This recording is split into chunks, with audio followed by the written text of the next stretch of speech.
Hello, FASTSIGNS franchisees. This video is titled How to Be Your Own Cheerleader. No doubt, over your life, you've heard some well-meaning but flat phrase like chin up or be happy, and just know that this video is not about that. Now, that being said, it is important to know that positivity and encouraging language absolutely have a positive psychological effect on everybody. According to the Mayo Clinic, positive thoughts hold a myriad of positive benefits to each and every one of us, including increased lifespan, decreased rates of depression, decreased rates of distress, greater resistance to the common cold and flu, even better cardiovascular health. So that sounds pretty darn good, doesn't it? Of course, positivity isn't as straightforward as throwing out some glass half full phrases and seeing whether they stick. For many, positive self-talk is a level 14 skill, and we're still on level 2, trying to deal with that nasty inner voice that seems to think we can't get anything quite right. It's that voice that whispers, "You're a fraud," after you get the big promotion. It screams, "I know you couldn't do that," when you falter on a big project. It laughs at you when those anxious feelings creep in because you stopped your exercise or healthy eating routine. That inner voice is absolutely one of our biggest obstacles. To be our own biggest fan, our own cheerleader, we've got to first deal with that angry fan who must be politely escorted out of the stadium in our mind. The important thing here is to note that we're not trying to silence that critic or permanently rid ourselves of that critic, because that may not be possible. But what we're going to do is find a way to deal with it that works, that helps us be more positive.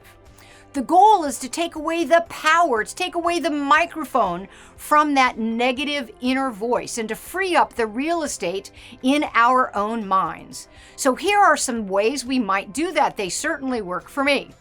Number 1, notice and name that critical negative inner voice. Have you ever stopped and thought, "I'm really angry right now," and just the simple thought of acknowledging that made you feel less angry? Well, the same concept applies here. Just by noticing when we're giving real estate in our mind to our inner critic, when we do that, we actually reduce its power. So let's give it a name. That name can be anything. Esmeralda, Fritz, Becca, Colton, doesn't matter. It's whatever you like. The goal is to make it a habitual thing to notice and point the finger at your inner critic as soon as it flares up. The name allows us to disassociate the thoughts from ourselves. "I didn't think this, Esmeralda thought this." Number 2, gain perspective of that conversation you're having with Esmeralda. There are 4 types of negative self-talk, and pinpointing what type of negative self-talk it is really allows us to gain perspective and gain ground in our own reality. Just by identifying and categorizing the type of thought, we can choose to then let that thought go and give power to other more positive thoughts. So here's one of the 4 types of negative thoughts. Filtering.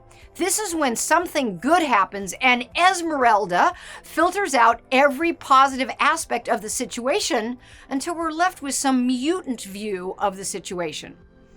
Another negative type of thought, catastrophizing. This is when you're living in the worst case scenario in your mind. For example, you forgot to go to the store last night and you're out of breakfast food, and you either have to skip breakfast altogether or make time to stop on the way to work to grab some breakfast, which will make you late. So Esmeralda decides that this one act will ruin your entire day, and when you give Esmeralda that power, that catastrophic thought becomes prophetic. Personalizing is a 3rd kind of negative thought process. Something bad happens and you immediately assume it's because of you. Maybe a project was canceled because of funding, but Esmeralda decides it was because you failed to deliver. This is an ego response. And the last kind of negative thought is polarizing. You let Esmeralda color your vision in the black and white extremes. Something is either good or bad and there's no in between. Maybe your friend canceled dinner because she's dealing with her own Esmeralda and needed some self-care time. That isn't about you, and it's not really good or bad as it pertains to you. It's simply what is. Third idea, track the conversations. After gaining perspective and context to your negative self-talk, record it, write it down, make a note. You could do this by meditating or journaling or saying it out loud. The goal isn't to write or meditate about the nasty things that Esmeralda said to you today. Rather, it's a log to keep track of your wins when you identified Esmeralda's voice and then took the power away. Now you have a record of every time you noticed Esmeralda, gained some perspective, and gave a different thought, a more positive thought, the power and the real estate in your mind. Fourth idea, form an alliance. It is absolutely hard for many people to celebrate themselves. It's hard to acknowledge our own personal wins without letting Esmeralda creep in to throw some shade on our party. So another tactic is to name your inner fan, just as you named your inner critic. So name that inner fan, and then imagine what that inner fan looks like. Imagine what that inner fan sounds like. Sometimes it's easier to receive a compliment from a friend than it is to compliment yourself. So that's where, well, we're going to call my inner fan Natalie. That's where Natalie comes in. Now, every time Esmeralda starts to rear her head, invite Natalie over to filter in some positive thoughts. For example, you just landed a big promotion.